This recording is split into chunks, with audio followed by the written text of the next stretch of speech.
Good evening. तो binomial theorem का test हुआ आपका, कैसा हुआ भाई आदित्य? कितने क्वेश्चन किए अटेम्प्ट? क्वेश्चंस टोटल 6 क्वेश्चंस में से 5 क्वेश्चंस अटेम्प्ट किए हैं। अच्छा, बट 3 क्वेश्चंस में डाउट। सबसे जो आपका फर्स्ट क्वेश्चन था इसमें ये हो गया था आपका?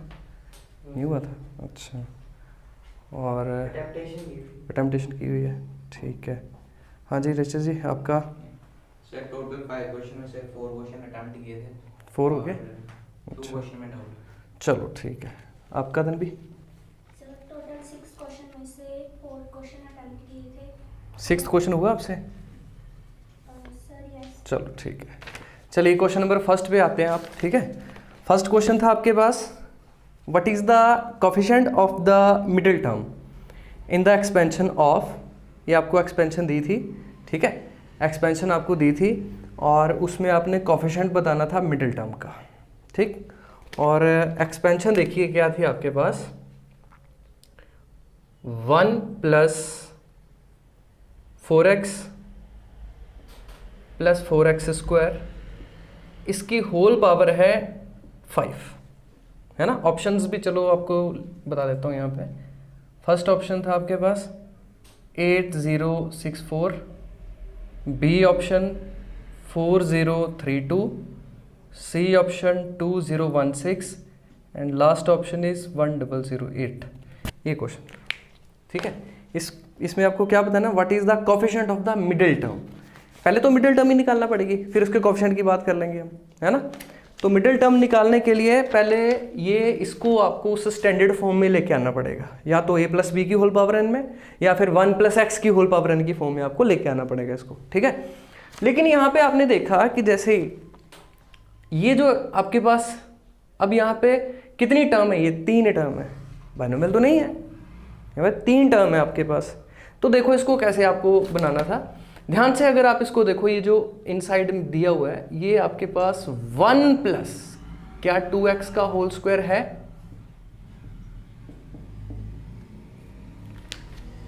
अगर मैं 1 प्लस 2x के होल स्क्वायर को एक्सपेंड करता हूं तो मेरे पास क्या बनता है यहाँ, a स्क्वायर 1 का स्क्वायर 1 प्लस 2x का स्क्वायर करोगे तो 4x square plus 2 into 2 4x। तो आपने यहाँ पे देखा कि ये 1 प्लस 4x स्क्वायर जो है ये क्या है, 1 प्लस 2x का होल स्क्वायर। अब तो ये आपके पास बन गया ना उस फॉर्म में, विच इज 1 प्लस 2x, और ये आपके पास इसकी होल पावर कितनी बन जाएगी, 5 2 या 10, बिल्कुल। अब तो ये किस फॉर्म में आ गया, 1 प्लस एक्स की होल पावर n के फॉर्म में, जिसका रिजल्ट आपको मालूम है ना, क्या था वो 1 प्लस एक्स की होल पावर n, रिजल्ट क्या था nc0 plus nc1 into x plus nc2 x square plus 1 up to, ठीक है। अब यहाँ x की जगह क्या है, x की जगह क्या है यहाँ पे 2x है, तो कोई बात नहीं, यहाँ पे x की जगह क्या आ जाएगा 2x।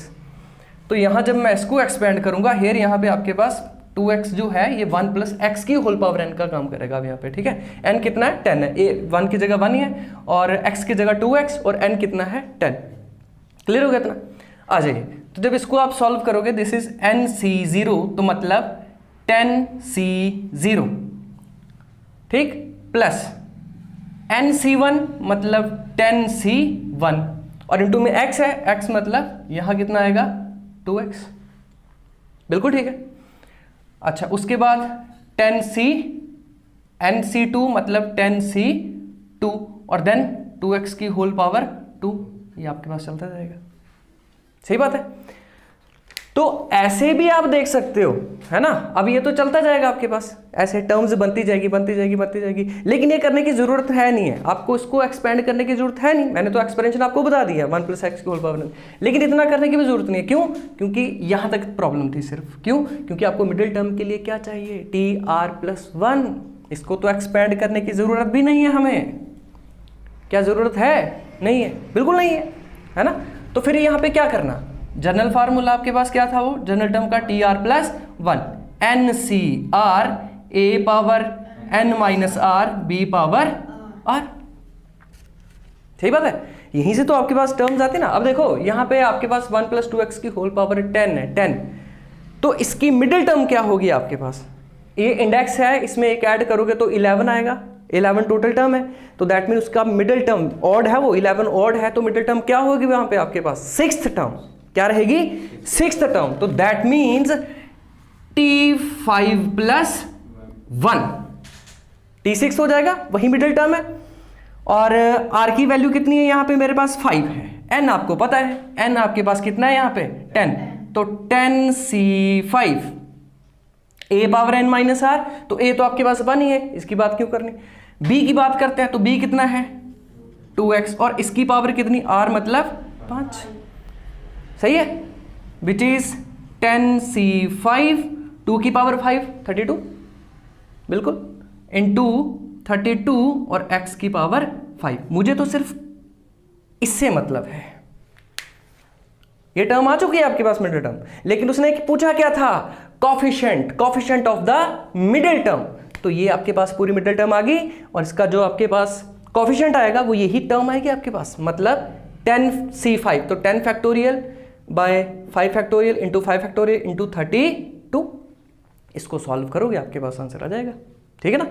इसको करोगे सॉल्व आप तो 10 9 8 7 6 है ना, 5 फैक्टोरियल से 5 फैक्टोरियल कैंसिल आउट हो जाएगा, ठीक है, और 5 फैक्टोरियल को एक्सपेंड करोगे 5 4 3 2 1, 3 2 या 6, ये इससे चला जाएगा 5, ये 2 2 और 4, ठीक है।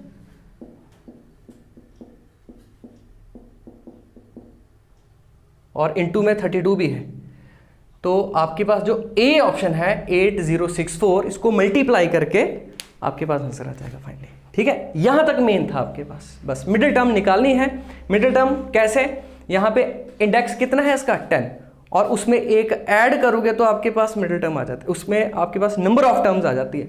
इसमें नंबर ऑफ टर्म 10 नहीं है, ये इंडेक्स है, 10 + 1 करोगे तो वो आपके पास क्या आएगी, इसमें नंबर ऑफ टर्म्स आएंगी, और नंबर ऑफ टर्म अगर आपके पास ऑड है तो उसका आपने मिडिल टर्म निकालना है, तो 11 का मिडिल आपके पास टर्म कौन सी बनेगी, 5 इधर 5 इधर, 6 वाली जो होगी वो आपके पास कौन सी होगी, मिडिल टर्म, तो उसका कोएफिशिएंट निकालना था।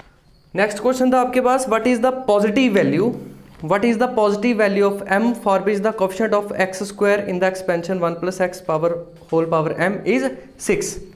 तो ये बहुत आसान क्वेश्चन था, क्या बोल रहा है, कहता 1 + x की होल पावर m है ना, what is the positive value of m for which the coefficient of x² in this expansion is 6, मतलब x² का कोएफिशिएंट 6 इसमें इस एक्सपेंशन में दिया हुआ है आपको, है ना। मतलब पहले हम ये कर लेते हैं, इस एक्सपेंशन में x² का कोएफिशिएंट जो है वो पहले फाइंड आउट कर लेते हैं, x² का कोएफिशिएंट। तो ये एक्सपेंशन ये पता ही है कैसे एक्सपेंड करना आपको, है ना, 1 + x की होल पावर n या 1 + a की होल पावर n आपको बताया गया है ये, ठीक है।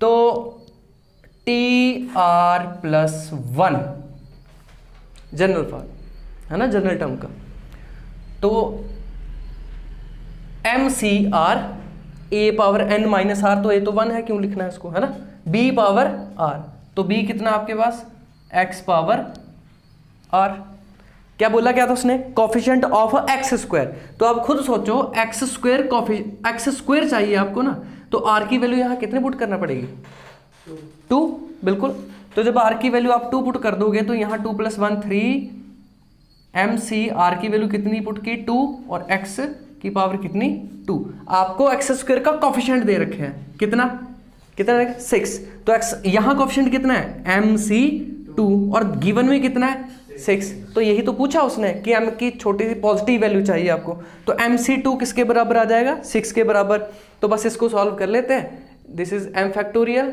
Bye m - 2 factorial into 2 factorial is equal to 6, ठीक। इसको करोगे आप सॉल्व तो this is m into m - 1, m - 2 factorial से ये कैंसिल आउट हो जाएगा नीचे, इसलिए इसको यहाँ तक रखते हैं हम, ये आ जाएगा 2 फैक्टोरियल, ये कैंसिल आउट है ना, आया कितना m इंटू m - 1 अपॉन में 2 है ना, तो 2 उधर जाएगा तो 12 बन जाएगा आपके पास, ये सही है, ठीक, m into m - 1 is equal to 6 2 12 हो जाएगा आपके पास। तो इसको आप करोगे एक्सपेंड, तो ये m² minus m minus 12 is equal to 0। इसको करोगे तो कितना एम स्क्वायर 3 और 4 हो जाएगा आपके पास, है ना, minus 4m plus 3m minus 12 is equals to 0। m common, m minus 4 plus 3 common, m minus 4, तो क्या है आपके पास यहाँ से m प्लस 3 और m माइनस 4, तो m की वैल्यू कितनी आई माइनस 3 और 4। लेकिन आपको उसने कुछ बोला था कि m की पॉजिटिव चाहिए आपको, तो दैट मीन्स पॉजिटिव है, तो अगर लीस्ट देखा जाए तो माइनस 3 है दोनों में छोटा, माइनस 3 और 4, लेकिन उसने बोला पॉजिटिव, तो पॉजिटिव के लिए आपके पास क्या आएगा यहाँ पे, तो मतलब m की वैल्यू कितनी है आपके पास 4। ठीक है, ये क्वेश्चन था आपके पास। क्लियर हो गया क्वेश्चन ये आपके पास? ठीक है, हाँ नेक्स्ट देखो,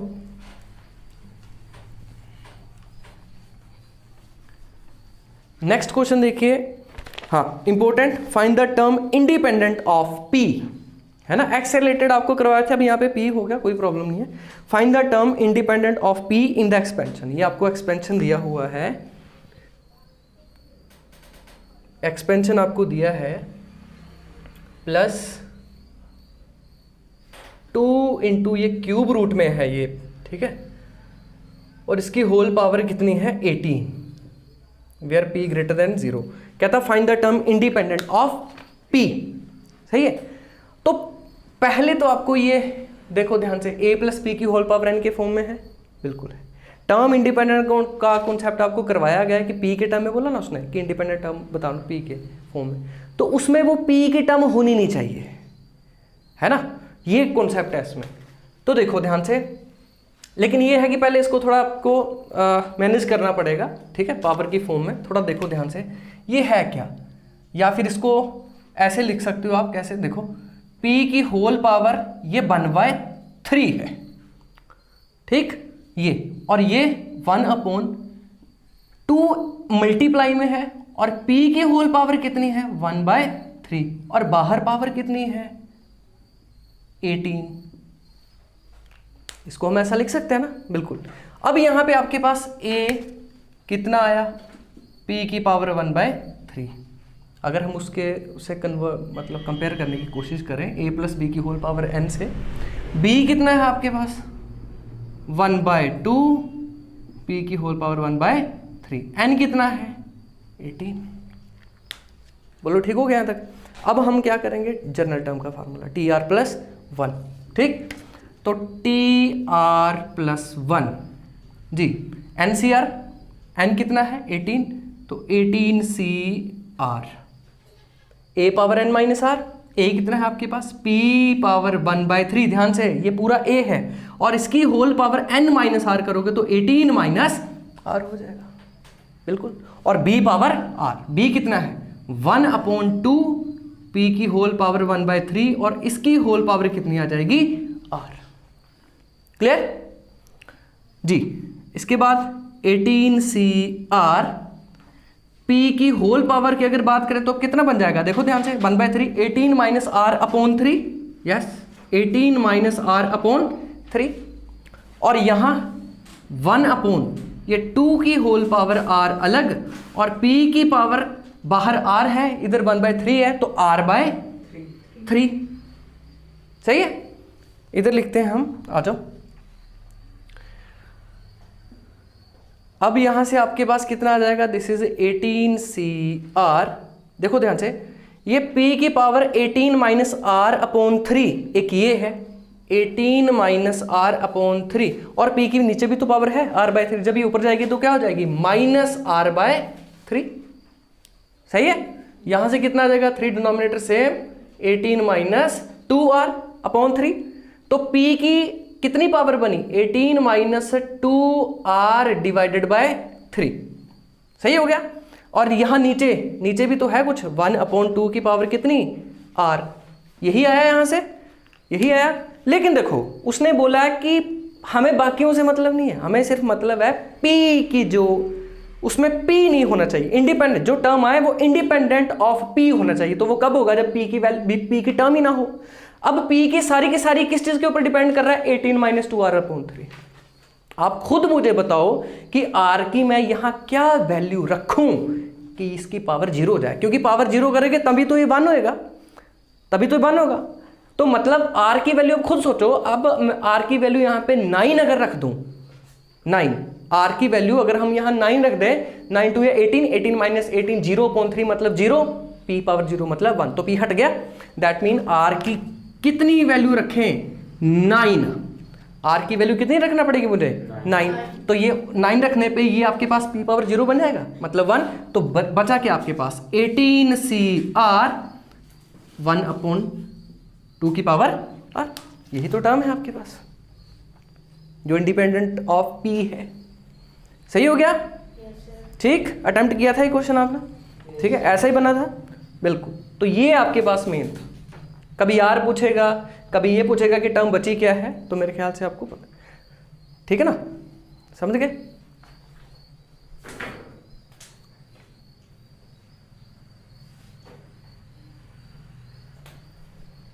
ठीक, यस सर। हाँ। Yes. तो नेक्स्ट क्वेश्चन देखो।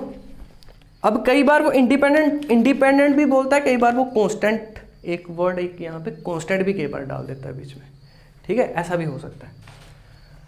नेक्स्ट क्वेश्चन देखते हैं। वो p दे सकता है, पावर में उलझा देगा आपको वो, ठीक है, पावर डिफरेंट थोड़ी टिपिकल कर देगा कि इतना आसानी से ना बने।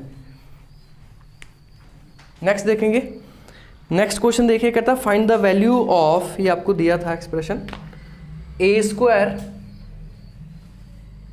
Plus a² minus 1 square root और बाहर पावर है 4 प्लस a² माइनस 1 रूट और बाहर पावर 4। यही था, ठीक है ना? हाँ बिल्कुल। देखो अब ये भी आपको करवाई हुई चीज़ है, ठीक है। क्या था वो, x प्लस वाई, या फिर ऐसा बोलो, या a प्लस बी की whole power n plus a minus b की होल पावर n। देखो सिमिलरिटी है, ऐसा समझ लो कि जैसे यहां पे हम कर लें क्या, कि इसको आप x प्लस वाई की whole power n plus x minus y की होल पावर n, बताओ हो गया? बिल्कुल ठीक है, यहाँ पे सही बात होगी। n आपको साफ साफ पता चल चुका 4, x आपको पता चल चुका a² और y आपको पता चल चुका a² माइनस 1 का स्क्वायर रूट। आप में से एक सभी ने क्या कॉमन चीज़ एक क्या की हुई है कि इसको आपने a माना, इसको आपने कुछ और माना, या इसको a मान लिया। भैया a तो ऑलरेडी बीच में है, अगर आपने सपोज करना है तो वो कुछ x मान लो, कुछ और मान लो, लेकिन जो पहले से ऑलरेडी उसमें गिवन में दिया हुआ है उस क्वेश्चन में, तो वो मत करो आप। ये आपने भी मिस्टेक की, आपने भी मिस्टेक की है, ठीक है। गलत क्वेश्चन गलत नहीं होगा, लेकिन होता क्या ना कि वो चीज़ फिर ऑलरेडी बीच में है, आप कोई दूसरा वेरिएबल बीच में लेके आओ, ठीक है ना। ये तो पहले से ही है उसमें, ठीक है। तो चलो अब देखो, तो इसमें आपको कुछ बताया गया था कि कुछ ऐसा बन जाए, प्लस है तो इसका मतलब इवन चलेंगे आपके पास, बिल्कुल। तो दैट मीन्स क्या था वो, ट्वाइस था, इवन बनेगा NC0 प्लस NC2, यहाँ आएगा कुछ, यहाँ आएगा कुछ, पक्का क्या आएगा, a पावर n भी तो आएगी, है ना? सही बात है, एक्सप्रेशन यही था ना आपके पास। x प्लस वाई की अगर हमने होल पावर n की है, प्लस x माइनस वाई की होल पावर अगर हमने n की है, तो यहाँ पे NC0, ये तो पक्का है कि यहाँ पे इवन वाले वो बनेंगे, है ना। तो NC0 a पावर n, है ना। अब यहाँ पे a हमने किसको माना हुआ है, x, तो मतलब यहाँ पे क्या आएगा, x की पावर n, ठीक हो गया। NC2 आगे x की पावर n-2, बिल्कुल ठीक है, n-2, और y की पावर भी आएगी अब कितनी, 2, बिल्कुल सही हो गया। नेक्स्ट NC4, x की पावर n-4 और y की पावर 4। मेरे ख्याल से यहाँ 4-4 ही बनेगा, ठीक है ना। 4-4 तो मतलब 0, तो मतलब x की पावर 0 कितनी हो जाएगी, 1। तो यहाँ कितना बचा, y की पावर 4। बोलो ठीक है यहाँ तक, ओके। सो यहाँ तक आपके पास हो गया। तो ये NC0 1 हो गया, x की पावर n, तो मतलब x की पावर n, है ना। n की वैल्यू आप पुट कर सकते हो यहाँ पे 4 है कि नहीं, तो n यहाँ पे आ जाएगा x की पावर 4, ठीक, प्लस NC2, n कितना है 4C2, x की पावर 4 माइनस 2 2, ठीक, y² प्लस n कितना है 4 4C4 1, y की पावर 4, ठीक। अब आप x और y की वैल्यू पुट कर दीजिए। x कितना था आपके पास a², तो a² का 4 करोगे तो a पावर कितनी 8, प्लस 4C2 की अगर बात करें तो 4 फैक्टोरियल बाय 2 2 4 3 2 से 2 2 6 है ना, बिल्कुल ठीक है। 6 x की जगह क्या था आपके पास a², तो a की पावर कितनी हो जाएगी 4, ध्यान से। y² करना है तो y आपके पास ये है अब, है ना, तो इसका स्क्वायर करोगे तो क्या बचेगा आपके पास a² माइनस 1, बिल्कुल ठीक है, प्लस y की पावर 4 करनी है। अब y का स्क्वायर तो आपके पास है, इसका एक और बार स्क्वायर करोगे तो क्या बनेगा a² माइनस 1 का होल स्क्वायर, ठीक है ना। ये था आपके पास क्वेश्चन, क्या था ये दिया हुआ इसमें, फाइंड द वैल्यू, इसकी वैल्यू ही निकालनी थी आपको ना, तो बस हो गया हुआ है 2a power 8 plus 6a power 6 minus 6a power 4, इसका होल स्क्वायर एक्सपेंड कर लेंगे तो ये स्क्वायर का square a² plus b² minus 2ab, तो ये बनेगा आपके पास, है कि नहीं। 2a पावर 8, 6 है कहीं नहीं है, तो मतलब 6 minus 6a power 4 plus a power 4 minus 5a power 4 minus 2a² plus 1, तो ये आपके पास आ गया, ठीक है। यहाँ तक मल्टीप्लाई कर लीजिए, आपके पास 2a8 plus 12a6 minus 10a4 minus 4a² और प्लस 2, आपके पास आंसर है इसमें, ठीक हो गया। ये क्वेश्चन था एक। नेक्स्ट क्वेश्चन देखिए, नेक्स्ट क्वेश्चन आपका बाइनोमियल थ्योरम की एप्लीकेशन पे भी बेस्ड है, ये डिविजिबिलिटी का जो आपका चलता है ना, ये उसका एप्लीकेशन है कहीं ना कहीं।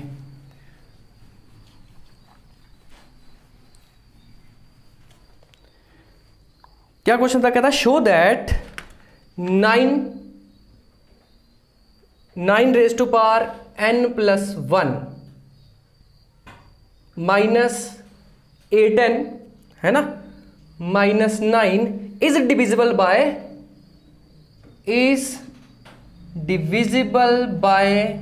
64।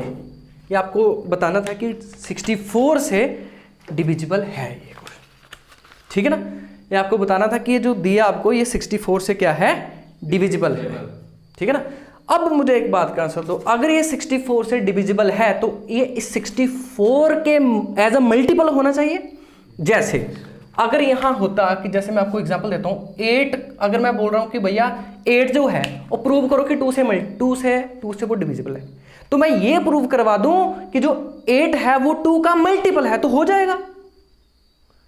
तो उसी तरीके से अगर हमें ये प्रूव करवाना है कि ये जो एक्सप्रेशन आपको दिया ये 64 से डिविजिबल है, तो मेरा टारगेट क्या होना चाहिए, इसको क्या प्रूव करवा दूं मैं कि ये 64 का मल्टीपल है, प्रूव हो जाएगा। अब हमारा टारगेट ये हो गया कि इसको हमने 64 का मल्टीपल बताना, लेकिन कैसे बताएंगे, है ना। अच्छा, आपको हिंट पकड़ना है यहाँ से 9 की पावर n का फार्मूला आपको पता है कौन से वाला। आ जाइए एक बार फिर यहाँ पे देखते हैं, 1 प्लस एक्स की होल पावर या 1 प्लस ए की होल पावर n का, है ना। x ले लो, कोई दिक्कत नहीं है उसमें, कोई प्रॉब्लम नहीं। कितना NC0, a पावर अब लिखने की जरूरत नहीं, b यहां होगा नहीं, प्लस NC1, आगे एक बार फिर नहीं लिखनी, x बिल्कुल ठीक है, ठीक है ना, plus NC2 x² plus NC3 x³ बस ये चलता जाएगा आपके पास, ठीक है। इसको हमने ऐसे किया था कि n से ये 1 हो गया प्लस ये nx plus n into n minus 1 upon 2 x², ठीक है, ये चलता जाएगा। n इंटू n माइनस 1 था, n प्लस 1 था, मानिए सीधा ना, ठीक है। आ जाओ फिर यहाँ पे, अब ध्यान से देखो, अगर मैं x की जगह यहाँ 8 पुट कर दूं, x की जगह क्या पुट कर दूं 8, तो यहाँ मेरे पास क्या बन जाएगा, थोड़ा ध्यान से देखो, अगर हम यहाँ पे मतलब x की जगह 8 पुट करते तो 1 + 8 मतलब 9 की पावर n आपके पास आ गई, 9 की पावर n, ठीक है ना। क्या पुट किया मैंने x को 8 पुट किया है ना, ठीक है ना। x की जगह कितना पुट किया 8, तो nc0 मतलब 1, ठीक, 1 + nx, 1 + nx, तो n तो वही रहेगा आपके पास, है ना। x कितना हो जाएगा 8, आपने पुट किया है तो मतलब 8n लिख सकते हैं, 8n, है ना। आगे प्लस n × n - 1/2, 8 का स्क्वायर मतलब 64, बोलो समझ आया, ठीक है ना। ये आपके पास बन चुका है, ठीक। आप आगे भी कर सकते हो एक्सपेंड इसको, कोई दिक्कत नहीं है, आप आगे भी इसको एक्सपेंड कर सकते हो, ठीक है ना। तो कुल मिला के ये आपके पास आ गया, ठीक। अब देखो ध्यान से थोड़ा सा एक और चीज यहाँ नोटिस करो, मुझे n 9 की पावर n+1 चाहिए, 9 की पावर n+1 चाहिए। 9 की पावर n तो आ गया, n+1 कैसे आएगा, दोनों साइड किससे मल्टीप्लाई कर दिया जाए 9 से, दोनों साइड 9 से मल्टीप्लाई कर दिया तो 9 की पावर n+1 हो गया कि नहीं, और यहाँ मेरे पास 9 से जब मल्टीप्लाई करोगे तो 9, है ना, प्लस 9 और 8 72n प्लस 9 × n, है ना, 9n n - 1/2 64, ये चलता जाएगा, ध्यान से देखो, ठीक, ठीक है ना। अब देखो यहाँ पे 9 की पावर n+1 = 9 और प्लस, ध्यान से देखो, इसको हम क्या लिख सकते हैं 8n प्लस कितना 72 को हम क्या लिख सकते हैं 8n प्लस में 64n प्लस 9 × n - 1/2 × 64 प्लस 1/2। अब थोड़ा ध्यान से देखो, 9 की पावर n+1, ये इधर लेके जा सकता हूँ मैं माइनस, ये आ जाएगा -8n - 9, ये क्या बचा 64n। अब देखो पूरे में सभी जितने भी आगे आ रहे हैं 64, क्या उसमें कॉमन दिख रहा है आपको, बिल्कुल दिख रहा है, ध्यान से अगर देखोगे तो बिल्कुल है 64 सभी में। तो बस यही तो हमने प्रूव करवाना था कि ये जो है ये 64 का मल्टीपल है। अगर ये 64 का मल्टीपल है, अगर ये 64 का मल्टीपल है तो भैया ये 64 से डिविजिबल भी होगा, ये 64 से डिविजिबल भी होगा। तो कुल मिला के ये आपके पास क्वेश्चन थे, ठीक है। आई होप आपको किसी क्वेश्चन में डाउट नहीं होगा इसमें, जो हमने अभी तक क्वेश्चन किए हैं क्लियर हो गया इसमें, ठीक है। तो बाइनोमियल में बस ये चीज़ का ध्यान रखना थोड़ा सा, इसमें थोड़ा आपको 3-4 टाइप के क्वेश्चन बनते हैं, है ना। सबसे पहले तो आपके पास जैसे ये, हम अगर ये वाले बात कर लें टाइप के क्वेश्चन की बात करें तो ये एप्लीकेशन बेस्ड है, बाइनोमियल का यूज़ करके, है ना, बाइनोमियल का यूज़ करके एप्लीकेशन बेस्ड और भी बड़े सारे डिफरेंट टाइप के क्वेश्चन बन सकते हैं। फिर उसके बाद आपके लिए जो नंबर ऑफ टर्म से रिलेटेड क्वेश्चन वो भी इंपॉर्टेंट है, ठीक है, नंबर ऑफ टर्म से रिलेटेड क्वेश्चन वो भी इंपॉर्टेंट है। और कुछ जो हमने ये जैसे ये 1 + x⁴n से रिलेटेड कितने क्वेश्चन सॉल्व हुए। उसके बाद जर्नल टर्म का फार्मूला TR+1, ठीक है, NCR A⁻n - r B⁻r वाला, और उसमें जो मिडिल टर्म का कॉन्सेप्ट है वो भी मोस्ट इंपॉर्टेंट है आपके लिए, ठीक है। तो आई होप आपको क्रिस्टल क्लियर हो गया होगा जो हमने ये सेट डिस्कस किया है बाइनोमियल का, ठीक है। तो ठीक है, फिर थैंक यू सो मच।